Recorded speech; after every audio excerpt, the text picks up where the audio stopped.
राजा रघुवंशी हत्याकांड में आरोपी और राजा रघुवंशी की पत्नी सोनम की मेघालय पुलिस को मिली 72 घंटे की ट्रांजिट रिमांड। सोनम से शिलांग में पूछताछ करेगी पुलिस।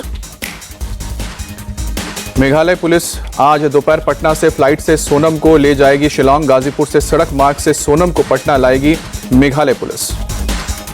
गाजीपुर के जिला अस्पताल में सोनम रघुवंशी का हुआ मेडिकल। सोनम को सोमवार को गाजीपुर के वन स्टॉप सेंटर में रखा गया। पूरे दिन सोनम ने पुलिस को कुछ नहीं बताया। सोनम रघुवंशी के भाई गोविंद का बड़ा बयान, कहा कि अगर मेरी बहन दोषी है तो मिले फांसी की सजा, सरकार का हर फैसला में मंजूर। राजा रघुवंशी हत्याकांड में 3 आरोपी राज कुशवाहा, आकाश राजपूत और विशाल सिंह चौहान की मेघालय पुलिस को मिली रिमांड। इंदौर में मजिस्ट्रेट शशांक सिंह ने दी है 7 दिन की ट्रांजिट रिमांड। राजा रघुवंशी हत्याकांड में शामिल चौथा आरोपी सागर से पकड़ा गया। आज कोर्ट में होगी पेशी। मेघालय पुलिस करेगी रिमांड की मांग। राजा रघुवंशी मर्डर केस में बड़ा खुलासा। राजा रघुवंशी की अंतिम यात्रा में शामिल हुआ था हत्याकांड का मास्टरमाइंड राज कुशवाहा। राजा रघुवंशी के अंतिम संस्कार वाले वीडियो में सोनम के पिता के साथ दिखा राजा कुशवाहा। सोनम के पिता को ढांढस बताते नजर आया। राज कुशवाहा लगातार सोनम के संपर्क में था। कॉल डिटेल के आधार पर पुलिस ने राज को पकड़ा है। राजा रघुवंशी की मां उमा ने कहा है कि सोनम पर कभी शक नहीं हुआ। अगर उसने बेटी की हत्या की है तो कड़ी सजा मिले। पीएम मोदी आज विदेश में भारत का पक्ष रखकर लौटे सर्वदलीय डेलीगेशन से मिलेंगे। प्रधानमंत्री आवास में शाम को 7 बजे डेलीगेशन के सदस्यों के लिए डिनर का आयोजन। यूपी में योगी सरकार मनाएगी महाराजा सुहेलदेव का विजय उत्सव। सीएम योगी आदित्यनाथ आज दोपहर 12 बजे बहराइच में महाराजा सुहेलदेव की प्रतिमा का अनावरण करेंगे। मोदी सरकार के 11 साल पूरे होने पर योगी, फडणवीस, नायब सिंह सैनी, रेखा गुप्ता सहित बीजेपी शासित राज्यों के सीएम आज करेंगे प्रेस कॉन्फ्रेंस। केंद्र सरकार की उपलब्धियों की जानकारी देंगे। केंद्र में मोदी सरकार के 11 साल पूरे। बीजेपी अध्यक्ष जेपी नड्डा बोले, देश में मजबूत फैसले लेने वाली सरकार, सेवा, सुशासन और गरीब कल्याण को समर्पित 11 साल। जेपी नड्डा ने कहा कि देश की जनता ने माना मोदी ने है तो मुमकिन है। विकसित भारत के लिए तेजी से काम कर रही है सरकार। सरकार के 11 साल पूरे होने पर बोले पीएम मोदी, लोगों का जीवन आसान बनाना सरकार का संकल्प। आयुष्मान उज्ज्वला जैसी योजनाओं ने देशवासियों को उम्मीदों के नए पंख दिए। एनडीए सरकार के 11 साल पूरे होने पर बोले केंद्रीय मंत्री नितिन गडकरी, तीसरी सबसे बड़ी अर्थव्यवस्था बनाने के लिए एक्सपोर्ट को बढ़ावा देना है। केंद्रीय मंत्री शिवराज सिंह चौहान बोले, पीएम मोदी के तीसरे कार्यकाल का पहला साल उपलब्धियों से भरा हुआ है। आज देश के अन्न भंडार भरे हुए हैं। एमपी के सीएम मोहन यादव बोले, तीसरी बार सत्ता में लौटकर पीएम ने कीर्तिमान बनाया है। विदेश में भारत की छवि बढ़ाई है। सपा के चीफ अखिलेश यादव बोले, केंद्र में 11 और यूपी में 9 साल, इन 20 सालों का हिसाब देना होगा। मोदी सरकार के 11 साल पर राहुल गांधी का तंज, कहा कि ना जवाबदेही ना बदलाव, सिर्फ प्रचार ही प्रचार। सरकार 2025 पर बात करना छोड़ अब 2047 के सपने बेच रही है। दिल्ली में गृह मंत्री अमित शाह से मिले यूपी के सीएम योगी आदित्यनाथ। कई अहम मुद्दों पर चर्चा। पीएम मोदी से मिले गृह मंत्री अमित शाह। जेपी नड्डा योगी से मिलने के बाद दोनों पीएम आवास पहुंचे। कर्नाटक के सीएम सिद्धरमैया और डिप्टी सीएम डीके शिवकुमार आज सुबह 11 बजे सोनिया गांधी और राहुल गांधी से करेंगे मुलाकात। चिन्नास्वामी स्टेडियम भगदड़ पर देंगे अपडेट। कर्नाटक के डिप्टी सीएम डीके शिवकुमार बोले, बेंगलुरु भगदड़ से सबकी सबक मिली है। क्राउड मैनेजमेंट के लिए कानून लाने पर हम विचार कर रहे हैं। बेंगलुरु भगदड़ के मामले में आज कर्नाटक हाईकोर्ट में सुनवाई है। आरसीबी और डीएनए की याचिका पर होगी हेयरिंग। याचिका में आपराधिक मामला रद्द करने की अपील। बेंगलुरु भगदड़ पर बोले केंद्रीय मंत्री प्रहलाद जोशी, सीएम और डिप्टी सीएम को इस्तीफा दे देना चाहिए। राहुल गांधी ने चुनाव आयोग के फैसले की तारीफ की। पूछा, हरियाणा महाराष्ट्र के वोटर लिस्ट का डेटा कब सौंपेंगे, तारीख बताएं। महाराष्ट्र के सीएम फडणवीस के लेख पर संजय राउत का सवाल। राहुल ने तो चुनाव आयोग से सवाल पूछा, बीजेपी क्यों जवाब दे रही है। जनसुराज चीफ प्रशांत किशोर बोले, राहुल गांधी लोकसभा में नेता विपक्ष हैं। चुनाव आयोग को उनके सवालों का जवाब देना चाहिए।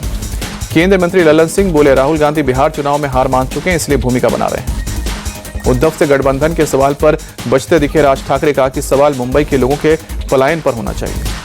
सीएम नीतीश पर भड़के तेजस्वी यादव लेटर का जवाब न देने पर बोले, सरकार पर जानबूझकर टालमटोल करने का लगाया आरोप। राहुल गांधी पर जमकर बरसे असम के सीएम हेमंत बिस्वा शर्मा, कहा कि राहुल गांधी ने देश और सेना के साथ विश्वासघात किया। हेमंत बिस्वा शर्मा ने शशि थरूर, ओवैसी और सुप्रिया सुले की तारीफ की। कहा कि इन्होंने विदेशी धरती पर भारत का पक्ष रखा।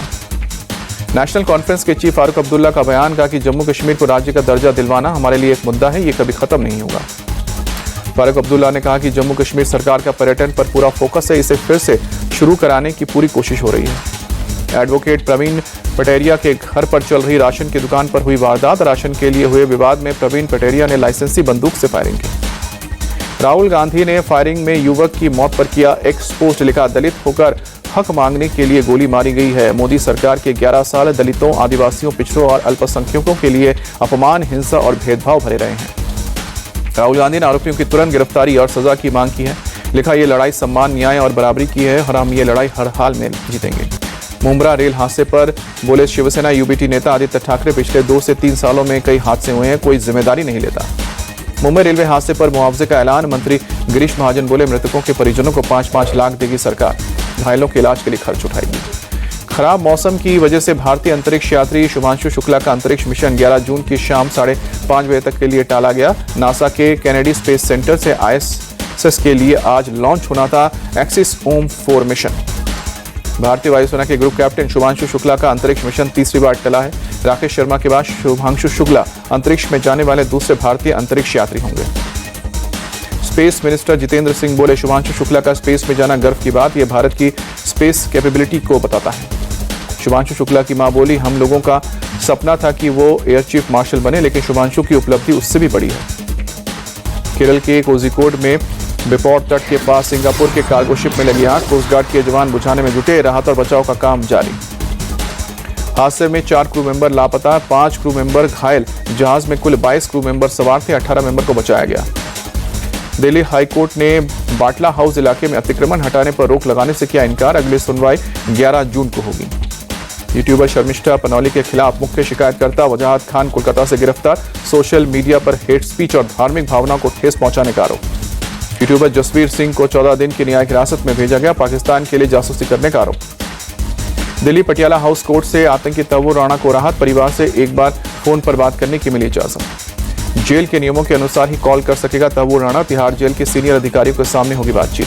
दिल्ली के विकासपुरी में कार से एक शख्स का शव बरामद हुआ, खुली कार से दुर्गंध आने के बाद पुलिस को कॉल करके जानकारी दी गई। पुलिस टीम ने मौके पर पहुंचकर शुरू की जांच, मृतक की उम्र करीब 55 साल, शरीर पर चोट के कोई निशान नहीं। अमृतसर में पुलिस के साथ मुठभेड़ में बदमाश घायल, इलाज के लिए अस्पताल भेजा गया। आरोपी जांच रिमांड पर था, मौके पर पिस्तौल बरामद करने पहुंची पुलिस पर बदमाश ने की पहले फायरिंग, जवाबी फायरिंग में पैर में गोली लगी। आरोपी बदमाश एक गिरोह से जुड़ा हुआ था, करीब 12 मामले में दर्ज है, पुलिस कर रही है मामले की जांच। सूरत साइबर क्राइम सेल का बड़ा एक्शन, एक वरिष्ठ नागरिक को डिजिटल अरेस्ट कर ब्लैकमेल करने के मामले में 3 लोगों को गिरफ्तार किया गया। क्राइम सेल ने शिकायत मिलने के बाद लिया एक्शन, भावनगर से की गई है गिरफ्तारी। बम निरोधक दस्ते ने बरामद आईडी को मौके पर ही नष्ट किया, पूरे इलाके में चलाया जा रहा तलाशी अभियान। यूपी के गोरखपुर सनौली हाईवे पर निर्माणाधीन ओवरब्रिज पर देर रात लटकी कार, गलत गूगल मैप और हाईवे निर्माण कर्मचारियों की लापरवाही के चलते हादसा हुआ। यूपी के बहराइच में जंगल की जमीन पर बने मजारों पर चला बुलडोजर, वन विभाग ने 16वीं सदी के 4 मजारों को दमिदोज किया। वन विभाग के मुताबिक संरक्षित जीव जंतुओं के कोर जोन में बने मजार पर हर साल लगता था मेला, कोर्ट के आदेश के बाद मजार को हटाने का नोटिस। वन विभाग के नोटिस के बावजूद काफी समय तक कोर जोन से नहीं हटाई गई थी मजारें, वन विभाग की ओर से देर रात सभी दरगाह पर चलाया गया बुलडोजर। तमिलनाडु के कुडालोर में बीती रात हुई तेज बारिश, शाम जनजीवन हुआ बेहाल। बारिश की वजह से कई इलाकों में जलभराव, सड़क यातायात हुआ प्रभावित। 18 जून को नौसेना के बेड़े में शामिल होगा anti submarine warfare shallow water craft Arnala. Visakhapatnam में CDS अनिल चौहान समारोह की करेंगे अध्यक्षता। जम्मू के कटरा में गवर्नर ने इंटीग्रेटेड कमांड और कंट्रोल सेंटर का उद्घाटन किया, माता वैष्णो देवी के श्रद्धालुओं की सुरक्षा के लिए बना है सेंटर। अयोध्या में 8 साल बाद जमीन का सर्किल रेट बढ़ा, 30% से 200% तक हुई है वृद्धि। अहमदाबाद में रथ यात्रा से पहले पुलिस तैयारियों में जुटी, बाइक मार्च किया गया है आयोजन। मार्च के दौरान सभी संवेदनशील विद्रोह की जांच की गई है। पुलिस के मुताबिक लोगों में भरोसा बढ़ाना ही मार्च का मकसद है। भारत के हज यात्रियों पर UAE ने नहीं लगाया प्रतिबंध, बैन की अटकलों से किया इनकार। हैदराबाद के काजीगुड़ा रेलवे स्टेशन पर नए लाइटिंग सेटअप का उद्घाटन, कार्यक्रम के दौरान केंद्रीय मंत्री G किशन रेड्डी रहे मौजूद। नए लाइटिंग सेटअप के लिए भारत सरकार के पर्यटन मंत्रालय ने बजट को दी थी मंजूरी, पर्यटकों को आकर्षित करने के लिए नए लाइटिंग सेटअप का उद्घाटन। भारतीय क्रिकेट टीम के पूर्व कैप्टन महेंद्र सिंह धोनी ICC के हॉल ऑफ फेम में शामिल, ये उपलब्धि पाने वाले 11वें भारतीय ICC ने किया ऐलान। ऑस्ट्रेलिया के मैथ्यू हेडन, साउथ अफ्रीका के हाशिम अमला समेत कुल 5 पुरुष और 2 महिला क्रिकेटर्स को मिला है सम्मान। पाकिस्तान की सना मीर और इंग्लैंड की सारा टेलर महिला क्रिकेटर्स में शामिल। बीसीसीआई ने वेस्टइंडीज और साउथ अफ्रीका के साथ होने वाली टेस्ट सीरीज के वेन्यू का बदलाव किया। वेस्टइंडीज के खिलाफ दूसरा टेस्ट कोलकाता से शिफ्ट किया गया दिल्ली। 10 अक्टूबर से 14 अक्टूबर तक होगा मुकाबला। साउथ अफ्रीका और भारत के बीच होने वाला पहला टेस्ट दिल्ली से कोलकाता हुआ शिफ्ट। 14 नवंबर को ईडन गार्डन में होगा मुकाबला। ऑस्ट्रेलिया विमेंस टीम के खिलाफ 3 मैचों की वनडे सीरीज को बीसीसीआई ने किया शिफ्ट। चेन्नई की जगह न्यू चंडीगढ़ और दिल्ली में होगी सीरीज।